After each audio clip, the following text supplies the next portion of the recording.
નમસ્કાર વિદ્યાર્થી મિત્રો. ધોરણ 6 વિષય ગણિત ચેપ્ટર નંબર 2. મિત્રો, આપણે ચેપ્ટર નંબર 2 પૂર્ણ સંખ્યાઓની અંદર પાઠ્યપુસ્તકના દાખલા સ્વાધ્યાય 2.1ના જોતા હતા. આગળના લેક્ચરની અંદર આપણે સંખ્યા રેખા પરના સરવાળા અને બાદબાકી શીખા. આપણે સ્વાધ્યાય 2.1ની અંદર 4 પ્રશ્નો ઓલરેડી શીખી ગયા છીએ. શરૂઆત કરીએ આપણા સ્વાધ્યાય 2.1ની પ્રશ્ન નંબર 5થી. તો તમે અહીંયા જોઈ શકો છો મિત્રો કે ભાઈ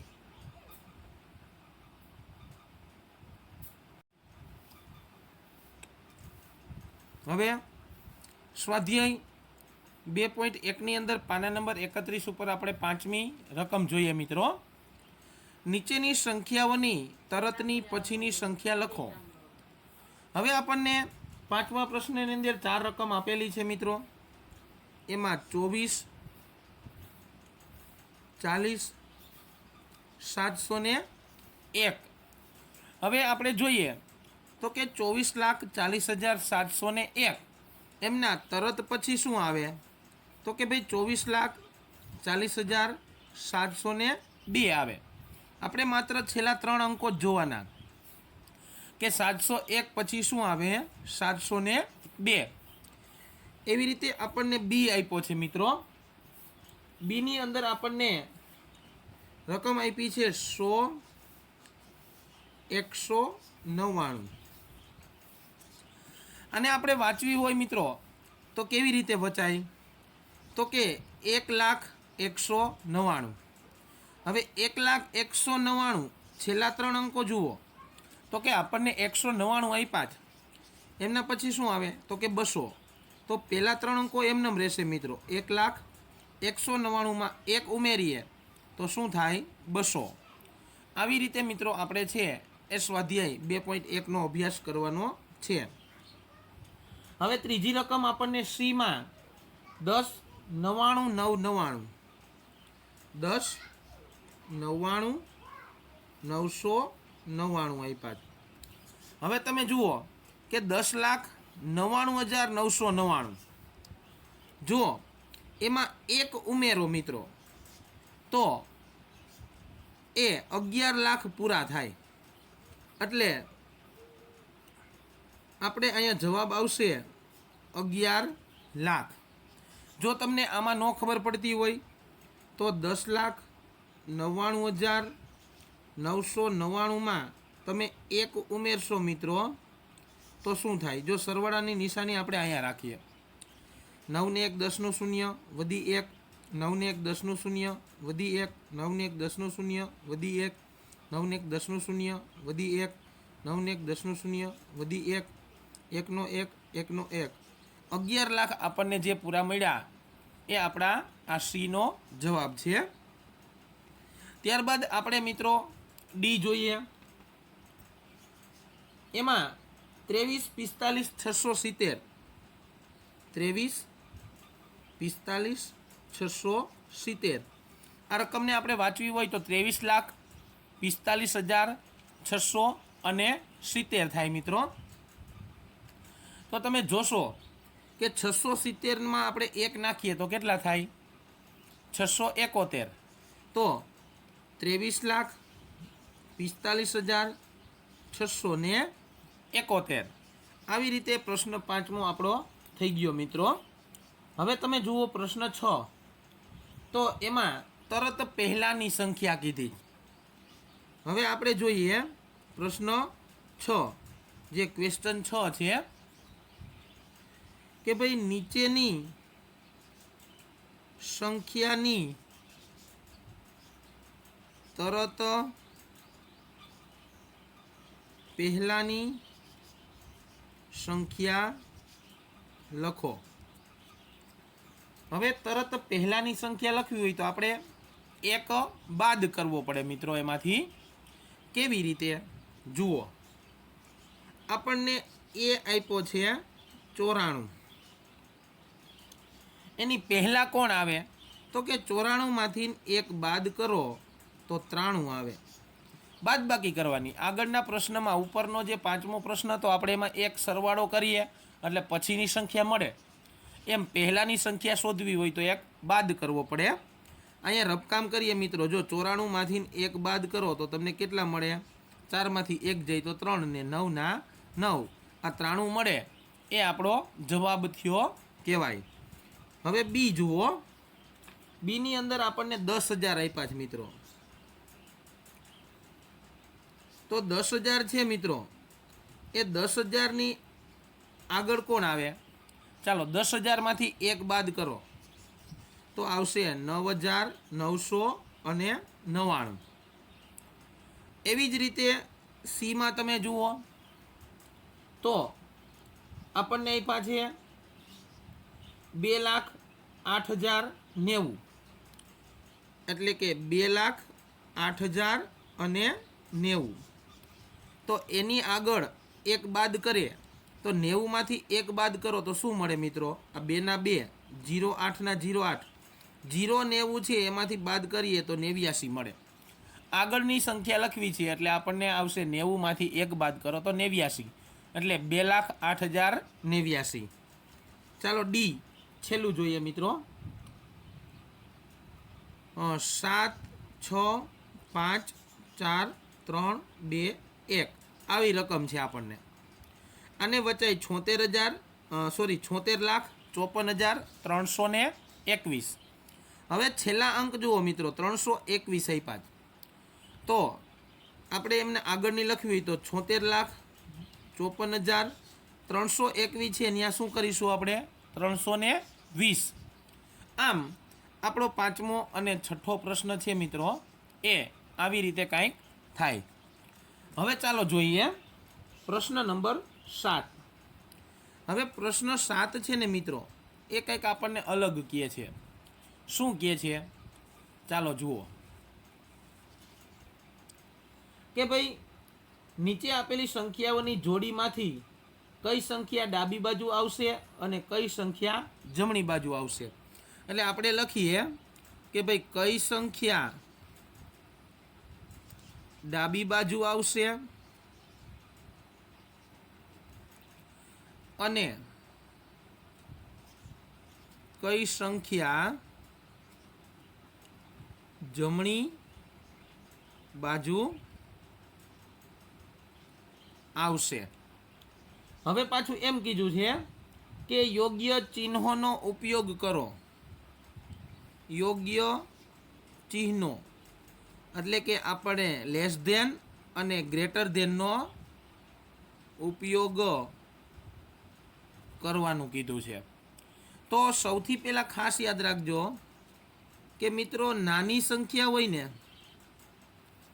એ ડાબી બાજુ આવે સંખ્યા રેખા ઉપર, અને મોટી સંખ્યા હોય એ સંખ્યા રેખાની જમણી બાજુ આવે. આપણે આગળના વિડીયોની અંદર જે લાઈવ લેક્ચર આપણે ભણ્યા હતા મિત્રો, છેલ્લો લેક્ચર હતો આપણો લાઈવ ઝૂમ એપ્લિકેશનમાં, એમાં આપણે સંખ્યા રેખાનું શીખાતા કે મોટી જેમ જેમ જમણી બાજુ જાઓ એમ મોટી સંખ્યા મળે, ડાબી બાજુ તમે હટો તો નાની સંખ્યા મળે. તો આપેલી કોઈ 2 સંખ્યાઓ કે 3 સંખ્યાઓ હોય તો નાની સંખ્યા હોય ડાબી બાજુ થાય અને મોટી સંખ્યા જમણી બાજુ થાય. હવે આપણને એની અંદર કેટલીક રકમ આપી છે જુઓ. એમાં આપણને 530 અને 503 આપ્યા છે. હવે તમે જુઓ કે 530 અને 503માં મોટું કોણ? તો કે 530. 503 છે ની નાના છે, એટલે નાની સંખ્યા ડાબી બાજુ જાય. તો 503 છે એ ડાબી બાજુ આવશે મિત્રો, અને 530 છે એ 503 કરતાં જમણી બાજુ આવે. હવે આપણે એને નિશાની દર્શાવી હોય તો 530 અને 503ની વચ્ચે નિશાની કઈ આવશે? તો મિત્રો જેમ મોટા હોય ને એમની બાજુ ખુલ્લો ભાગ આવશે. અને વચાય 530 લેસ ધેન 503, એટલે કે 530 કરતાં નાના છે 503. ચાલો બી રકમ જોઈએ. આપણને આપ્યા છે 370 અને 307.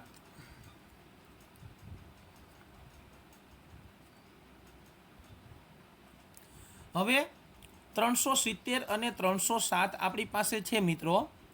તો તમે જોશો કે 370 છે ને એ 307 કરતાં મોટા છે. એટલે 370 છે ને એ સંખ્યા રેખામાં જમણી બાજુ આવશે. 307 છે ને એ 370 કરતાં નાના છે એટલે એ ડાબી બાજુ આવશે. કોના કરતાં? તો કે 370 કરતાં. હવે આપણે નિશાની દર્શાવી છે તો 370 અને 307 કર્યા મિત્રો. મોટા કોણ? તો કે 370. જે સંખ્યા મોટી હોય એમના બાજુ ખુલ્લો ભાગ આવશે મિત્રો, નાની હોય એમના બાજુ આવો એરો આવશે. અહીંયા આપણો આ બી છે એ પણ પૂરો થઈ ગયો મિત્રો. હવે આપણે જોઈએ સી. સીની અંદર આપણને આપ્યું છે 98,765. 98,765 અને બીજી રકમ છે 56,789. હવે તમે જુઓ આમાં મોટા કોણ, 56,000 કે 98,000? તો તમે અહીં જોઈ શકો છો 56 કરતાં 98 મોટા છે એટલે 98,765 એ આ 56,789 કરતાં મોટા થાય. તો આપણે મિત્રો આ 98,765 છે એ જમણી બાજુ આવશે કારણ કે 56,789 કરતાં મોટા છે. જ્યારે 56,789 છે મિત્રો એ ડાબી બાજુ આવશે કારણ કે 98,765 કરતાં નાના છે.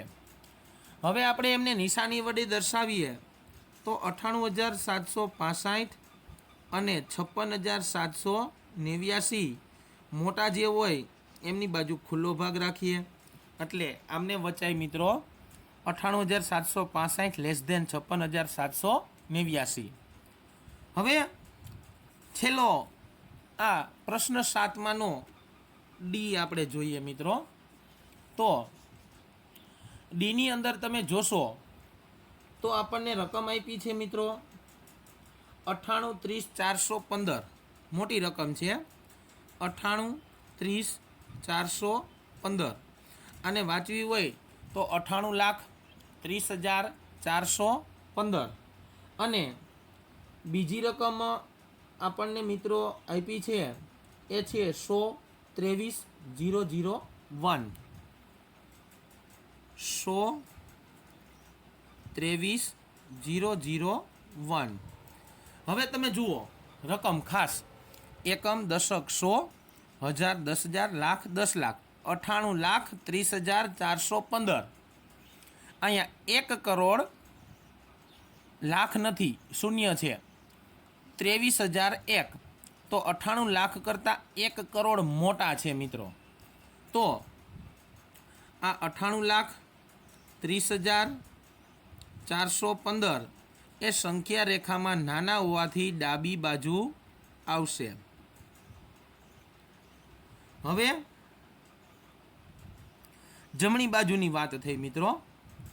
તો 1,00,23,001 1,23,001 એ મોટા હોવાથી જમણી બાજુ આવશે. હવે આપણે એમને નિશાની દર્શાવી છે તો ફરી વખત લખીએ 98,30,415 એ નાના છે એટલે આવી નિશાની કરીશું. કોના કરતાં? તો કે 1,23,001 કરતાં. એટલે આમાં સંકેત છે મિત્રો એ આવો આવશે. હવે તમે પાઠ્યપુસ્તકની અંદર જે તમને 8મો પ્રશ્ન આપ્યો છે મિત્રો, એ પ્રશ્ન નંબર 8 જે ખરા ખોટા છે, તો ખરા ખોટા છે એ ખાસ જોવાના છે મિત્રો. ચાલો પહેલું ખરું ખોટું હું અહીંયા લખું છું, જોજો. શૂન્ય અથવા તો આપણી પાઠ્યપુસ્તકની અંદર મિત્રો આપણને એ નામ આપ્યું, તો અહીંયા પણ આપણે એ રાખીએ કે શૂન્ય એ સૌથી નાની પ્રાકૃતિક સંખ્યા છે. શૂન્ય એ સૌથી નાની પ્રાકૃતિક સંખ્યા છે. તો તમે જુઓ કે સૌથી નાની પ્રાકૃતિક સંખ્યા તો આપણે શીખી ગયા 1 છે, શૂન્ય નથી. તો અહીંયા શું આવશે મિત્રો? ખોટું. ચાલો બી જોઈએ. 400 એ સંખ્યા 399 પહેલા આવતી સંખ્યા છે.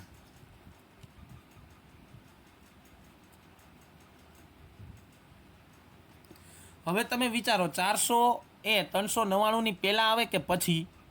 399 પછી આવે. તો પહેલા આવતી સંખ્યા લખ્યું હોય તો અહીંયા આપણું આ વિધાન શું આવશે? ખોટું આવશે. 400 છે પછી આવે છે, પહેલા નથી આવતી, એટલે ખોટું. ચાલો ત્રીજું છે, શૂન્ય સૌથી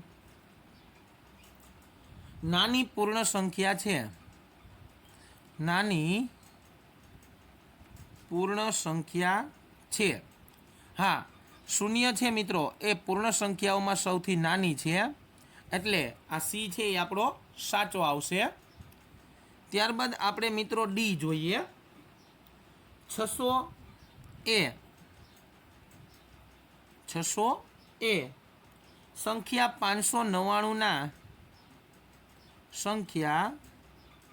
599 પછી આવતી સંખ્યા છે. પછી આવતી સંખ્યા છે. હા, 599 પછી તરત છે એ 600 આવે, તો પછી આવતી સંખ્યામાં આપણે 600 આવે, એટલા માટે આ રાઈટ આવશે, સાચું વિધાન છે. હવે ડી પછી આપણે જોઈએ મિત્રો ઈ. દરેક પ્રાકૃતિક સંખ્યા પૂર્ણ સંખ્યા છે. દરેક પ્રાકૃતિક સંખ્યા પૂર્ણ સંખ્યા છે. હા, પૂર્ણ સંખ્યા મિત્રો શૂન્યથી થાય, એમાં દરેક પ્રાકૃતિક સંખ્યાનો સમાવેશ થઈ જાય, એટલે આ વિધાન પણ છે મિત્રો એ સાચું આવશે. ઈ પછી શું આવશે? એફ. ચાલો એફ જોઈએ. દરેક પૂર્ણ સંખ્યા પ્રાકૃતિક સંખ્યા છે.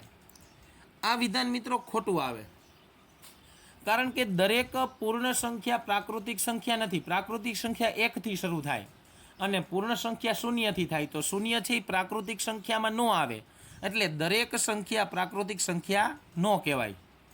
એફ પછી આપણે જોઈએ મિત્રો જી. ચાલો તો જીમાં તમે જોશો મિત્રો, 2 અંકોની પૂર્ણ સંખ્યા, 2 અંકોની પૂર્ણ સંખ્યા ની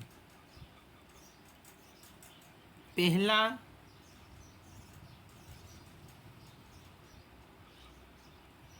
આવતી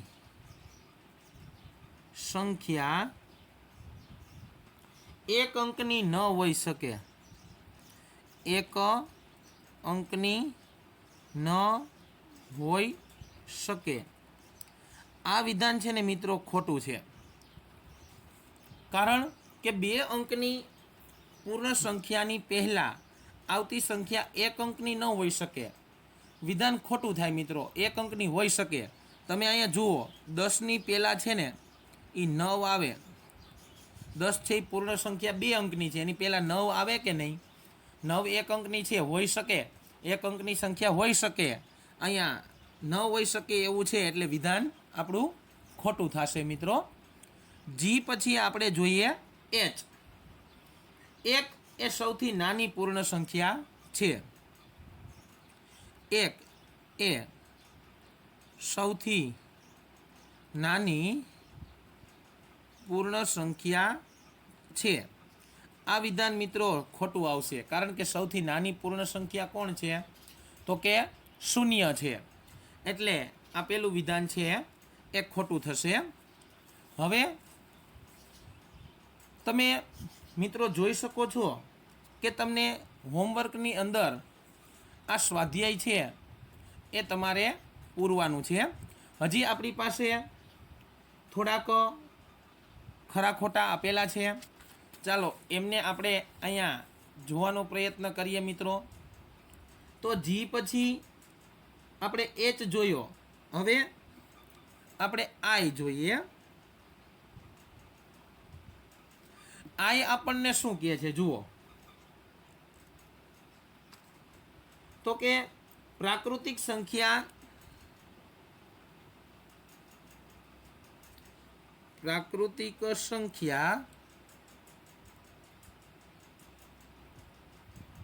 એકની પહેલા આવતી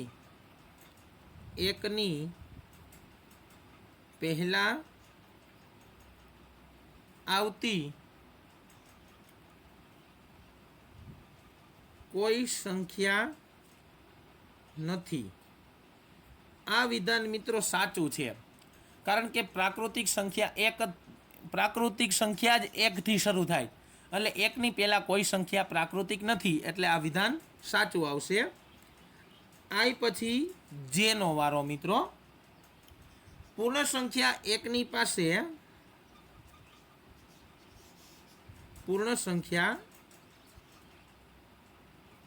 પાસે તેની પહેલા આવતી કોઈ સંખ્યા નથી. તેની પહેલા આવતી કોઈ સંખ્યા નથી. આ વિધાન મિત્રો ખોટું છે. પૂર્ણ સંખ્યાની શરૂ ક્યાંથી થાય? તો કે 0થી. એકની પહેલા 0 આવે છે, એટલે આ વિધાન ખોટું થશે. જે પછી કે પૂર્ણ સંખ્યા 13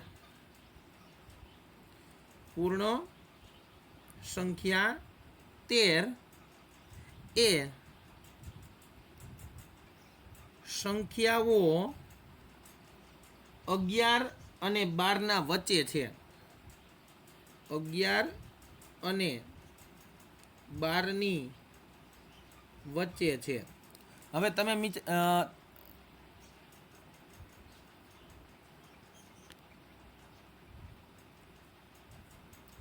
તમે મિત્રો વિચારો જીને કે ભાઈ પૂર્ણ સંખ્યા 13 એ સંખ્યા 11 અને 12 વચ્ચે આવે?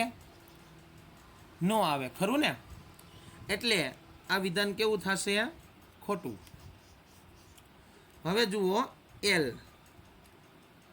પૂર્ણ સંખ્યા 0 પાસે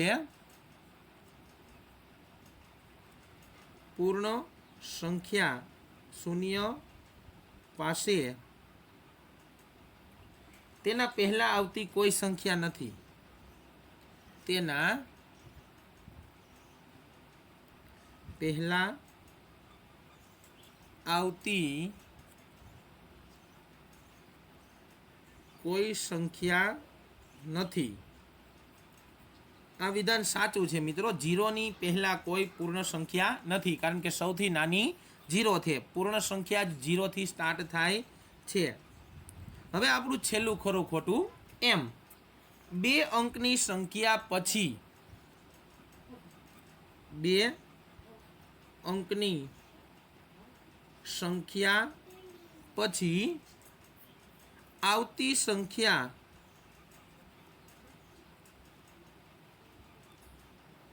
હંમેશા 2 અંકની જ હોય.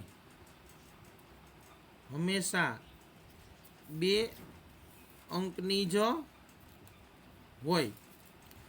આ વિધાન મિત્રો ખોટું છે, કારણ કે 2 અંકની પછી આવતી સંખ્યા 2 અંકની જ હોય એવું જરૂરી નથી.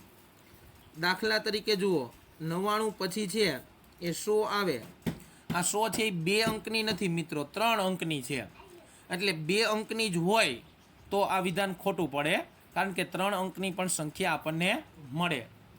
મિત્રો અહીંયા આપણે આપણો આ ભાગ પૂર્ણ કરીએ છીએ.